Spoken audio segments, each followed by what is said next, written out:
Hello student, good morning all of you. I am Rajveer Singh here with you for a new discussion in English Flamingo book.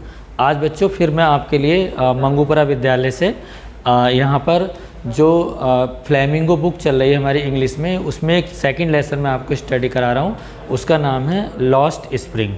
तो इसकी PDF तो मैंने आपको पहले ही भेज दी थी, उस समय लॉकडाउन चल रहा था, लेकिन आज जो है उसकी वीडियो मैं आपको बना करके संक्षेप में भेज रहा हूँ। उससे पहले आज जो है 5 जून है, तो 5 जून को अपना जो पर्यावरण दिवस मनाया जाता है, उसके उपलक्ष्य में आप सभी से आग्रह है कि सभी बच्चे अपने घर पर या अपने आसपास के परिवेश में, वातावरण में कुछ पौधे ज़रूर लगाएं। ऐसा राष्ट्रीय सेवा योजना की तरफ से मैं आपको एक संदेश भी देना चाहता हूँ। Is that clear? तो आज हमारी स्टोरी है फ्लैमिंगो बुक में लॉस्ट स्प्रिंग। तो लॉस्ट स्प्रिंग जो हमारी स्टोरी है उसके राइटर हैं अनीज जंग, यहाँ पर लिखा हुआ है, यानी lost spring is the chapter in book flamingo, second chapter है, और दैट्स राइटर नेम इज़ अनीज जंग, यानी अनीज जंग ने इस पार्ट को लिखा है। तो बहुत ही अच्छा चैप्टर है। यहाँ पर आज हम इस चैप्टर के बारे में अच्छे से समझेंगे और आप भी इसका ठीक से अध्ययन करेंगे कि लॉस्ट स्प्रिंग क्या है। तो लॉस्ट स्प्रिंग में स्प्रिंग हम सब जानते हैं किसको कहते हैं, बसंत को, और लॉस्ट माने खोया हुआ। तो इसका अगर हम सामान्य बोलचाल में इसका अर्थ जानें तो लॉस्ट स्प्रिंग का अर्थ होगा खोया हुआ बसंत। लेकिन यहाँ पर बसंत से मतलब नहीं है। स्प्रिंग सीजन क्या होता है, जब बसंत ऋतु आती है तो बसंत जो होता है वो किसका प्रतीक होता है, खुशियों का, एम्यूजमेंट का, हैप्पीनेस का, प्लेजर का। यानी बसंत ऋतु में, स्प्रिंग सीजन में नए नए फ्लावर्स आते हैं, फूल सूट्स आते हैं, कलियाँ और कुछ ब्लूम्स, यानी कि नए नए पौधे यानी ब्लूम्स होते हैं। ठीक है, तो ऐसे ही यहाँ पर राइटर अनीस जंग ने जो स्प्रिंग है उसकी कंपैरिजन की है चाइल्डहुड से। चाइल्डहुड का मीन्स होता है, अब आप समझ रहे होंगे, तो चाइल्डहुड का मीन्स होता है बचपन, अर्थात यहाँ पर लेखिका हमें स्प्रिंग की कंपैरिजन चाइल्डहुड यानी बचपन से करती हैं। तो जिस प्रकार से स्प्रिंग हमारे जीवन में यानी बसंत ऋतु अच्छा वातावरण लेकर आता है, बहुत सुंदर अम्यूजमेंट होता है, तो ऐसे ही बच्चों का जो सबसे अच्छी स्टेज होती है, the best stage to enjoyment in the human life is our childhood. क्या होता है बच्चों, यानी मानवीय जीवन में जो सबसे अच्छी एज होती है, स्टेज होता है, वो कौन सी परिस्थिति, कौन सा समय होता है, चाइल्डहुड का होता है। चाइल्डहुड माने बचपन। तो जिस प्रकार से फूल बेफिक्र होकर खिलते हैं, जिस प्रकार से हवा बेफिक्र होकर चलती है, ऐसे ही बच्चे भी बचपन में बेफिक्र होकर, विदाउट एनी टेंशन, बिना किसी चिंता के, बिना किसी परेशानी के अपने बचपन में एन्जॉयमेंट करते हैं, उन्हें किसी प्रकार की कोई चिंता नहीं होती। लेकिन इस पार्ट में अनीस जंग हमें बताते हैं, यानी कि 2 प्रकार की थीम उन्होंने हमारे सामने रखी है। पहली थीम क्या है, यानी पॉवर्टी। पॉवर्टी का मतलब होता है बच्चों गरीबी, यानी पॉवर्टी हम सब जानते हैं, पॉवर्टी का मतलब गरीबी से होता है, पॉवर्टी स्ट्राइकन, जो गरीबी से पीड़ित बच्चे होते हैं। दूसरा स्टेज, दूसरी जो कंडीशन है वो है चाइल्ड लेबर। चाइल्ड लेबर को हिंदी में हम कहते हैं यानी कि बाल श्रम। जो बच्चे होते हैं यानी बालक होते हैं, उनको आज भी हमारे देश में कहीं ना कहीं, किसी न किसी जगह एक मजदूरी करने के लिए फोर्स किया जाता है। यानी चाइल्ड इज या children are forced to do labour, यानी कि जो मेहनत है, मजदूरी है, उसको करने के लिए बच्चों को फोर्स किया जाता है। And they are forced to lost their childhood, और उनको मजबूर किया जाता है साथ में अपने बचपन को खोने के लिए। तो यहाँ पर लॉस्ट स्प्रिंग में चाइल्डहुड के बारे में हम बताते हैं। तो मैंने 2 टाइटल बताए, पॉवर्टी और चाइल्ड लेबर। इससे आपको एक शिक्षा भी मिलेगी। आपके पेरेंट्स भी इस वीडियो को अगर देखेंगे तो उनको भी कुछ सीखने को मिलेगा कि किस प्रकार से बच्चों से हमें वर्क नहीं कराना चाहिए, चाइल्ड लेबर नहीं होना चाहिए। तो यहाँ पर 2 कैरेक्टर मैंने आपके लिए लगाए हुए हैं। ठीक है, लॉस्ट स्प्रिंग में पहला कैरेक्टर यहाँ पर है, यानी कि एक फ़ोटो यहाँ आपको दिख रही होगी, this is the picture you can see at the board. एक पिक्चर मैंने इंटरनेट के माध्यम से यहाँ पर लगाई हुई है। ये पिक्चर है एक बालक की जो इस पार्ट में होता है, यानी इसमें 2 पार्ट हैं। इस पार्ट में कितने पार्ट हैं, 2, यानी this lesson is divided into 2 parts. 2 भागों में ये पार्ट बांटा गया है। पहला पार्ट क्या है, यानी कि किस तरह का, sometimes I want to find a rupee in garbage. Sometimes I want to find a rupee in the garbage. इसका हिंदी में अर्थ हुआ, मैं कभी कभी कचरे के ढेर में रुपया ढूंढने का प्रयास करता हूँ। Is that clear? दूसरा पार्ट इस स्टोरी का है I want to drive a car. I want to drive a car, इसका मतलब हुआ कि मैं कार चलाना जानता हूँ। तो इसमें दो कैरेक्टर हो गए। तो मैं पहले आपको फर्स्ट पार्ट की स्टडी यहाँ पर करा रहा हूँ। तो फर्स्ट पार्ट हमारा रिलेटेड है किससे? एक बालक से। यहाँ पर आप पिक्चर देख सकते हैं, एक बालक है। किसकी पिक्चर है आप देखिए, पहचानिए। इस बालक की पीठ पर एक बोरा यहाँ पर कचरे का लगा हुआ है। इस बच्चे का नाम है साहिबे आलम। क्या नाम है इसका? साहिबे आलम। साहिब आलम नाम है इस बालक का। और साहिब आलम का मीनिंग इस बच्चे को पता नहीं है कि साहिब आलम का मीनिंग क्या होता है। तो साहिब आलम का मीनिंग होता है द लॉर्ड ऑफ यूनिवर्स। क्या मीनिंग होता है? द लॉर्ड ऑफ यूनिवर्स, यानी विश्व का मालिक या स्वामी। लेकिन इसके नाम के विपरीत है इसका कैरेक्टर। ठीक है, ये बचपन से ही यहाँ पर फोटो में आप देख रहे हैं रैग पिगर्स। इंग्लिश में इनको हम कहते हैं रैग पिकर्स। रैग पिकर्स का मीन्स होता है कूड़ा बीनने वाले, कूड़ा कचरा। आप भी अपने घर के आसपास वातावरण में आप सुबह सुबह मॉर्निंग टाइम में देखते होंगे कि कुछ बालक, कुछ बड़े वहाँ पर एक कंधे पर एक बोरा लिए हुए या एक झोली लिए हुए, हाथ में लोहे की एक अंकड़ी लिए हुए और गली गली में घूमते रहते हैं, कुछ पॉलीथीन बैग को ढूंढने के लिए, ठीक है, कुछ कचरा ढूंढने के लिए। और वो उस कचरे से, पॉलीथीन से अपने बैग को, अपनी बोरी को भर लेते हैं और फिर वापस अपने स्थान पर लौट जाते हैं। तो उनको हम कहते हैं इंग्लिश में रैग पिकर्स। क्या कहते हैं बच्चों? Rag pickers. तो साहिब आलम जो लड़का है वो एक रैग पिकर्स है। Is that clear? वो बहुत गरीब होता है। वो कहाँ से आए हैं अब इसकी स्टोरी मैं आपको बता रहा हूँ। तो first character in the story is Sahib Alam. यानी साहिब आलम कौन है? Who is Sahib Alam? तो Sahib Alam is the rag picker in the story Lost Spring. तो इसका बचपन भी कैसे खो जाता है, जैसे आपका मन करता है कि आप पढ़े लिखे अच्छे विद्यार्थी बने, तो इस बालक का बचपन कैसे कूड़े के ढेर में खो गया। इनके लिए जो गार्बेज है, हम लोग जिस कचरे को, गार्बेज का हिंदी में अर्थ क्या होता है? कचरा। उस कचरे को हम गलत समझकर, बेकार समझकर उसे घर से बाहर डंप कर देते हैं, यानी कि ढेर में फेंक देते हैं। लेकिन ये जो बालक हैं, जो रैग पिकर्स होते हैं, इनके लिए वही कूड़े का ढेर, वही कचरे का ढेर, गार्बेज क्या होता है? गोल्ड होता है। गोल्ड मतलब सोना। अब यहाँ पे क्वेश्चन आता है कि उन बच्चों के लिए why is the garbage compared to gold for the rag pickers, यानी जो कचरा बीनने वाले हैं उनके लिए जो गोल्ड, जो क्या है, गार्बेज है, वो सोना क्यों कहा गया है? तो जैसे किसान के लिए उसकी खेती सोना होती है, मजदूर के लिए उसके औजार, उसके जो यंत्र होते हैं, टीचर के लिए उसका पेन। तो ऐसे ही इन बच्चों के लिए उनका जो रोजी का साधन है, रोटी रोजी का साधन है, वो क्या है बताइए? यानी कि गार्बेज है। उस गार्बेज में सुबह सुबह वो जाते हैं और उन्हें ये आशा लगी रहती है कि इसमें कहीं ना कहीं उन्हें 1-2 रुपया मिल जाएगा, और उस रुपये को ढूंढ करके वो लाते हैं और उससे अपनी रोजी रोटी कमाते हैं। ऐसे ही उनका पूरा बचपन निकल जाता है। उन्होंने कभी स्कूल नहीं देखा, कभी स्कूल गए नहीं। इस पाठ की जो लेखिका हैं अनीस जंग, वो एक दिन साहिब आलम से मिलती हैं और साहिब आलम से मिलकर उससे पूछती हैं कि क्या तुम कभी स्कूल जाना चाहते हो?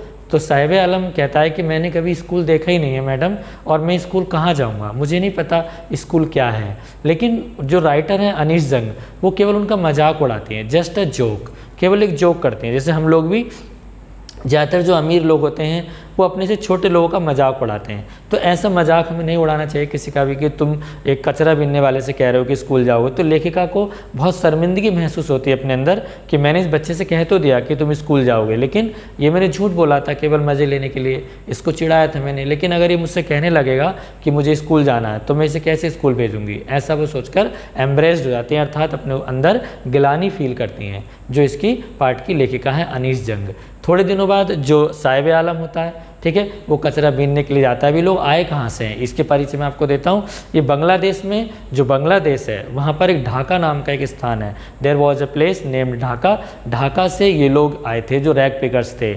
और वहाँ पर ही क्यों उन्होंने छोड़ दिया? जब ढाका में स्टॉर्म्स आए थे, स्टॉर्म्स मतलब तूफान आए थे, तो उन तूफ़ान के साथ में उनकी जो खेती बाड़ी थी, जो उनकी ज़मीन थी, जो उनकी फसल थी, उनके घर थे, उनके रोजी रोटी के साधन थे, सोर्स ऑफ अर्निंग थे, वो सब उस स्टॉर्म्स में कैसे हो गए थे? डेस्ट्रॉय हो गए थे, अर्थात उनका सबका नाश हो गया था। इसलिए इन्होंने अपने पेट को भरने के लिए, अपनी रोजी रोटी कमाने के लिए ये दिल्ली में आ गए।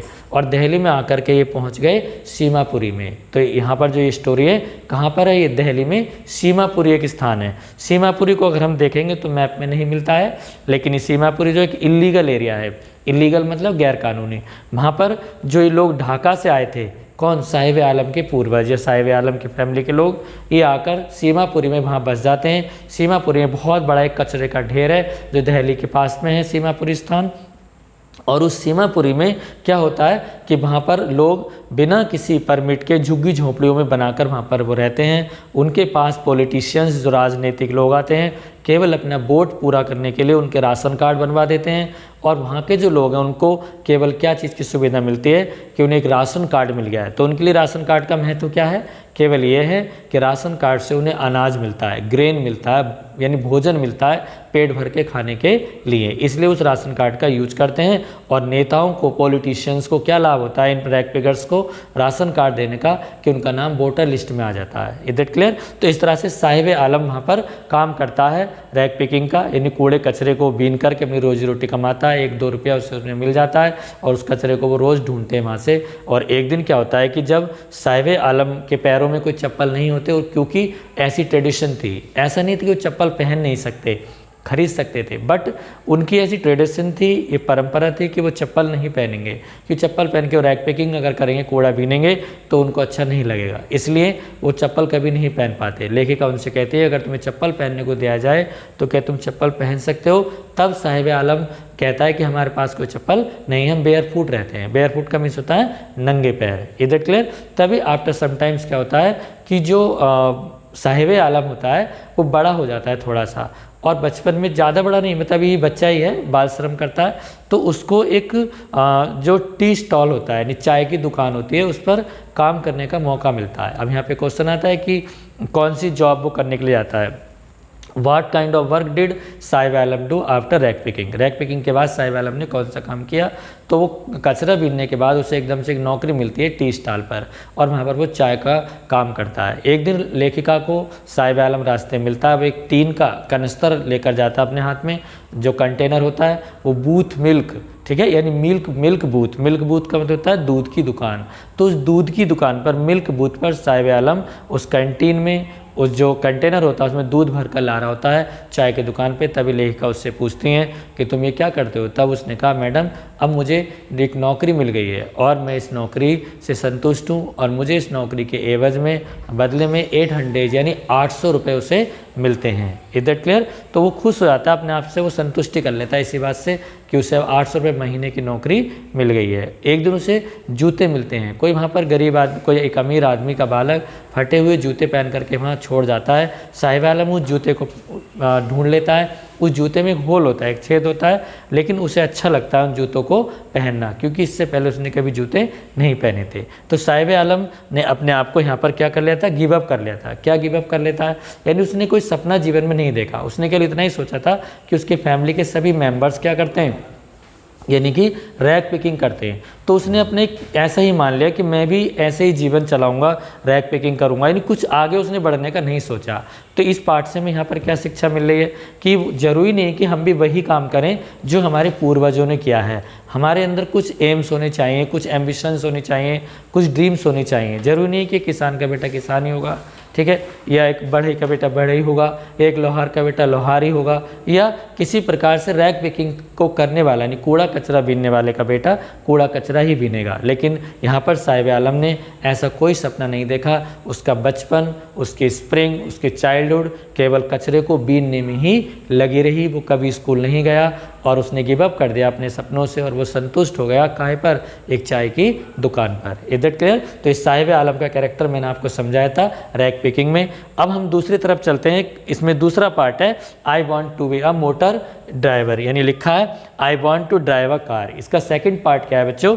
आई want to drive a car. First part मैंने आपको बताया समटाइम्स आई फाइंड ए रूपी इन द गार्बेज। ये किसकी स्टोरी है? साहिब आलम की, जो एक रैग पिकर है, ठीक है, जो सीमापुरी में कहीं रह कर के अपने जीवन को चलाता है। दूसरी स्टोरी है I want to drive a car. ये स्टोरी एक मोटर मैकेनिक लड़के की है। यहाँ पर आप पिक्चर देख सकते हैं, ये भी चाइल्ड लेबर है। यहाँ पर भी ये दिखाया जा रहा है इस पिक्चर के थ्रू कि एक बालक, जो आप देख सकते हैं इसके शरीर पर कपड़े भी नहीं हैं, केवल एक इसने एक नेकर पहना हुआ है, यहाँ पे शॉर्ट्स पहने हुई हैं, और शॉर्ट्स के अलावा और इसकी बॉडी पर कहीं पर कोई कपड़ा नहीं है। कितना गरीब बच्चा है ये। इसके परिवार में भी, इसका नाम है Mukesh. What is the name of the character Mukesh, यानी 2 कैरेक्टर्स हैं साहिब आलम और मुकेश। तो हम सेकंड पार्ट में मुकेश को डिस्कस करेंगे। तो मुकेश क्या है, एक मोटर मैकेनिक है। यहाँ पर आप देख रहे हैं मोटर को बांध रहा है। इसका जो खानदानी काम है क्या है, ये चूड़ियाँ बनाने का काम है, बैंगल मेकिंग। यानी मुकेश का जो पैतृक काम है, जो उनका इनहेरिटेटर्स हैं, वो क्या है, चूड़ियाँ बनाने का काम उनके यहाँ पर कराता है, बैंगल मेकिंग। आप सब जानते हो पूरे वर्ल्ड में, या कह सकते हैं इंडिया में, तो जो चूड़ी मेकिंग है, यानी कि जो बैंगल्स हैं, वो चूड़ियाँ हैं रंग बिरंगी, वो कहाँ बनती हैं, फिरोजाबाद में बनती हैं। ठीक है, तो फिरोजाबाद से कहानी ली गई है, ये भी चाइल्ड लेबर की है। वहाँ पर छोटे छोटे बच्चों को फाइनेंस में, आग की भट्टियों में दिन भर काम करने के लिए मजबूर किया जाता है। वो बच्चे वहाँ पर काम करते हैं, गिलास यानी कांच को तोड़ते हैं, उस कांच को तोड़ करके उनको भट्टियों में पिघलाते हैं, और घोर अंधेरे में जहाँ कोई हवा नहीं जाती, ठीक है, उन नैरो सेल्स में वो बैठ करके काम करते हैं। इससे क्या होता है कि उनकी आई साइड वीक हो जाती है, they lost their eyesight, वे अपनी आँखों की रोशनी को खो देते हैं। ऐसा इस पाठ में बताया गया है। तो मुकेश भी ऐसा ही एक पात्र है। उसके परिवार के सभी लोग फिरोजाबाद में कांच को गलाकर, तोड़कर चूड़ियाँ बनाने का काम करते हैं। यहाँ पर एक पिक्चर मैंने बनवाई हुई है, यू कैन सी। यहाँ पर ये कैरेक्टर है, मैं आपको समझा रहा था अभी। तो ये जो कैरेक्टर है, इसका नाम है Savita. This is the picture of Savita, यानी सविता नाम की एक लड़की होती है, छोटी सी एक बालिका है जिसका नाम सविता है। तो वो भी वहाँ पर अपने घर पर उस झुग्गी झोपड़ी में क्या बनाने का काम करती हैं, चूड़ी बनाने का काम करती है। आप देख सकते हैं किस प्रकार से चूड़ियों को बना करके राउंड कर रहे हैं। यहाँ पर भी आप देख सकते हैं, यहाँ पर भी चूड़ियाँ बनाई जा रही हैं, और चूड़ियों को यहाँ पर सैंपल भी दिखाया गया है। तो बैंगल्स जो हैं, अब सविता नहीं जानती कि बैंगल्स क्या होती हैं, वो she does not know about bangles. Bangles जो होती है बहुत कलरफुल होती हैं, आप सबने देखी होंगी, घर में सब महिलाएं पहनती हैं आफ्टर मैरिज। लेकिन सविता को भी इन बैंगल्स की इंपॉर्टेंस का पता चलेगा कब, जब उसके सर पर एक लाल रंग की चुन्नी को उड़ा दिया जाएगा, जब उसके हाथों में हिना की मेहंदी को लगा दिया जाएगा, और जब उसको सुंदर रूप से एक दुल्हन बनाया जाएगा, तब उसके हाथों में वो लाल सुहाग की चूड़ियाँ, लाल और हरे रंग की सुहाग की चूड़ियाँ पहनाई जाएंगी। यानी कि जो बैंगल्स हैं वो इंडियन वुमेन के लिए, भारतीय महिला के लिए सुहाग का प्रतीक है। यानी bangles in Indian tradition are the symbol of suhag. सुहाग सब जानते हैं, यानी जो महिलाएं होती हैं, सुहागन महिलाएं जिनकी शादी हो जाती है, उनको चूड़ियाँ पहनाई जाती हैं, और ये चूड़ियाँ उनकी कलाइयों की सुंदरता को बढ़ाती हैं। किस प्रकार से चूड़ी कांच से बनती हैं, मेहनत करके मजदूर बच्चे बनाते हैं, और इन्हीं चूड़ियों को ले जाकर फिर मार्केट में सेल किया जाता है, और सुंदर सुंदर कलर की चूड़ियाँ पहनकर लड़कियां और महिलाएं सुंदर दिखती हैं। तो ऐसा यहाँ पर सविता को ही पता चलेगा जब उसकी शादी हो जाएगी, जब उसको लाल रंग की चुन्नी उड़ाई जाएगी और उसको किसी प्रकार से वो चूड़ियाँ पहनाई जाएंगी। इधर क्लियर। लेकिन सविता की जो माँ होती है, सविता एक ओल्ड लेडी से मिलती है, और वो ओल्ड लेडी बहुत बूढ़ी होती है, उसकी आंखों की रोशनी चली गई होती है, उसके हाथों में सुंदर चूड़ियाँ तो हैं, बट वो कहना चाहती है, बड़ी दुख की बात थी, उसने कहा था कि मैंने कभी अपने जीवन में पेट भर के खाना नहीं खाया। यानी उसे कभी अपने पूरे जीवन में उसने काम किया, बचपन से लेकर आज वृद्ध अवस्था तक। ये कितनी दुख की बात है। पूरे दिन वो भट्टी के सामने बैठकर कांच को गलाती है, चूड़ियाँ बनाती है, लेकिन उसने आज तक कभी भरपेट भोजन नहीं खाया। इस बात का वो यहाँ पे व्यंग्य करती है, दुख प्रकट करती है, सविता को ये बात बताती है। उनके जो हस्बैंड हैं, जो वृद्ध व्यक्ति है, वो भी बहुत अधिक दुखी होता है ये सोच करके। किस बात के दुख होता है कि मैंने भी जीवन अपना पूरा निकाल दिया, उसकी आंखों की रोशनी भी चली गई है, लेकिन उसे भी कभी जीवन में कोई सुख, कोई आनंद की अनुभूति नहीं हुई। क्यों नहीं हुई? क्योंकि उनका सारा वर्क, सारा टाइम उन्हीं चूड़ियों को बनाने में लग जाता है। और लेकिन एक बात की उसे खुशी होती है, हम सबको भी जानकर बड़ा आश्चर्य होता है, लेखिका भी अनीश जंग को भी आश्चर्य होता है। वो प्राउडली ये कहता है कि मैंने कम से कम अपने बच्चों के लिए घर बना दिया है। ठीक है, तो वो इस बात को इतने हाइपरबोलिक ढंग से कहता है कि मैंने कम से कम I have to build a house for my family and my children, कि मैंने अपने बच्चों के लिए, अपने परिवार के लिए घर बनाया है। और जब हम घर जाकर देखते हैं, यानी लेखिका उस घर को देखती है, उसे लगता है कि शायद इस बूढ़े व्यक्ति ने चूड़ी बना करके एक अच्छा घर बनाया होगा। तो वहाँ पर जाकर क्या देखती है कि एक पिन्नी से, एक पॉलीथीन से और जो घास फूस से एक झोंपड़ी बनी होती है, उस झोपड़ी में केवल सर छिपाकर वो रह सकते हैं। तो वही झोपड़ी उन गरीब लोगों के लिए एक घर जैसी है। तो बड़े आश्चर्य की बात हुई, ऐसा लगे जैसे मान लो उसने बहुत बड़ा काम कर दिया दुनिया में कि मैंने घर बना दिया, कम से कम उसे इस बात की संतुष्टि है कि मुझे चाहे भले ही एक भरपेट भोजन नहीं मिला है, लेकिन मैंने अपने बच्चों के लिए सर छुपाने के लिए एक घर बना दिया है। तो घर भी कोई इतना बड़ा नहीं है, केवल एक झुग्गी झोंपड़ी है। तो कहने का मतलब ये बच्चों कि जीवन में इस प्रकार के लोग भी हैं आज भी हमारी दुनिया में, जो दिन भर मेहनत करते हैं, रात भर मेहनत करते हैं, उन्होंने अपनी पूरी ज़िंदगी मेहनत में निकाल दी हम लोगों के लिए। जैसे चूड़ी बनाने वाले होते हैं, लोहार होते हैं, और भी ऐसे बहुत सारे ऑक्यूपेशंस लोग होते हैं, बट उनके जीवन में कभी अपनी कोई खुशी नहीं होती, उन्हें कभी एक भरपेट जीवन में भोजन नहीं मिलता। ठीक है, तो ऐसे यहाँ पर सविता को भी बताया गया था। तो लेकिन मुकेश जो लड़का है, मैं फिर वहीं पर आ गया, जो मुकेश नाम का कैरेक्टर है, छोटा सा बालक, ये कुछ एम्बिशन रखता है। इसकी एम्बिशन क्या है, महत्वाकांक्षाएं क्या है? ये चाहता है कि ये चूड़ी बनाने का काम ना करे। इसके परिवार के लोगों ने जो बैंगल मेकिंग का वर्क किया है वो उसे करना नहीं चाहता। वो कुछ सपना देख रहा है अलग। He want to be a motor mechanic. वो चाहता है कि एक मोटर मैकेनिक बने, एक कार बनाए, उस कार को ड्राइव करे, फिर वो एरोप्लेन बनाए, एरोप्लेन में उड़े। ठीक है, ऐसे करके उसके बड़े सपने हैं। तो अगर हम बच्चों सपने देखेंगे ही नहीं, अपने एम्बिशन को रखेंगे ही नहीं, तो हम आगे बढ़ेंगे ही नहीं। फिर तो हम खेती में ही सिमट के रह जाएंगे। ठीक है, हम ट्यूशन पढ़ाते ट्यूशन में ही रह जाएंगे। अगर हम चूड़ियाँ बनाते चूड़ियाँ बनाने में ही रह जाएंगे।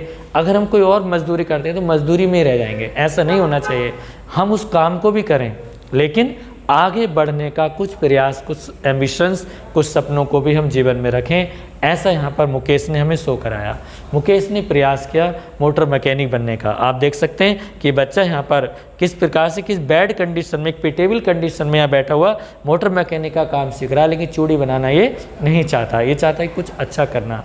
ठीक है, बट आफ्टर सम टाइम इसका भी सपना पूरा नहीं होता है, क्योंकि उसके पास कोई ऐसा संसाधन नहीं था कि मोटर मैकेनिक की ट्रेनिंग ले सके, डिप्लोमा ले सके। इसलिए उसने केवल उसी काम को वहीं छोड़ा। अब हमारे पास क्वेश्चन आता है कि दो कैरेक्टर मैंने आपको बताए, एक तो साहिब आलम जो रैग पिगर्स है, इज इट क्लियर, एक मुकेश जो कि मोटर मैकेनिक बनना चाहता है। तो दोनों ही पॉवर्टी स्ट्राइकन हैं। पॉवर्टी स्ट्राइकन मतलब दोनों ही गरीबी से पीड़ित हैं, दोनों के ही पेट नहीं भरते, दोनों ही चाइल्ड लेबर में काम कर रहे हैं। चाइल्ड लेबर एक क्राइम है। ठीक है, बाल श्रम जिसे हम नहीं करा सकते, लेकिन हम ही लोग तो नहीं करा सकते। गरीबों में आज भी बच्चे, उनके पेरेंट्स उनको मजबूर करते हैं कि वो चाइल्ड लेबर करें। तो ऐसे यहाँ पर साहिब आलम और मुकेश दोनों में क्या अंतर है? दोनों ही पॉवर्टी स्ट्राइकन है, दोनों ही काम करते हैं, दोनों ही गरीब हैं। बट अंतर क्या है? जो साहिब आलम है वो अपने आप को किस काम से संतुष्ट कर लेता है? वो गिव अप कर देता है अपने सपने को। वो केवल इसी बात से संतुष्ट हो जाता है कि उसे 800 रुपये महीने की चाय की दुकान पर एक नौकरी मिल गई है। उसी में उसने अपना जीवन, अपना कैरियर समझ लिया है। अब इसके आगे वो और कुछ भी करना नहीं चाहता। ऐसा नहीं होना चाहिए। हमें जीवन में आगे बढ़ना चाहिए। जो काम कर रहे हैं उसे करते करते उसके साथ साथ कुछ अन्य काम भी हमें करना चाहिए।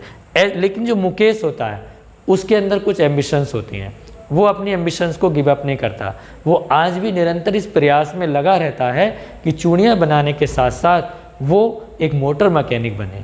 Is that clear? तो आज हमने इतनी अच्छी स्टोरी को पढ़ा, लॉस्ट स्प्रिंग। तो इस लॉस्ट स्प्रिंग में दो कैरेक्टर मैंने आपको बताए। साहिब आलम इज़ द रैग पिकर्स, ठीक है, जो कचरा बीनने वाला होता है सीमापुरी क्षेत्र में दिल्ली के नियर भी, और मुकेश जो कि एक मोटर मैकेनिक बनना चाहता है, जो फिरोजाबाद में बैंगल्स मेकिंग का काम करता है। उसकी फैमिली के जो बैकग्राउंड है वो सब बैंगल मेकिंग्स हैं। तो यहाँ पर थर्ड कैरेक्टर मैंने आपको बताया, यानी कि सविता नाम की एक लड़की होती है। वो किस प्रकार से बैंगल्स को बनाती है, वो नहीं जानती कि इन बैंगल्स का उसके लिए क्या महत्व है। ये बैंगल्स जो हैं पूरी तरह से प्योर हैं, शुद्ध हैं, प्योरिटी है इनकी।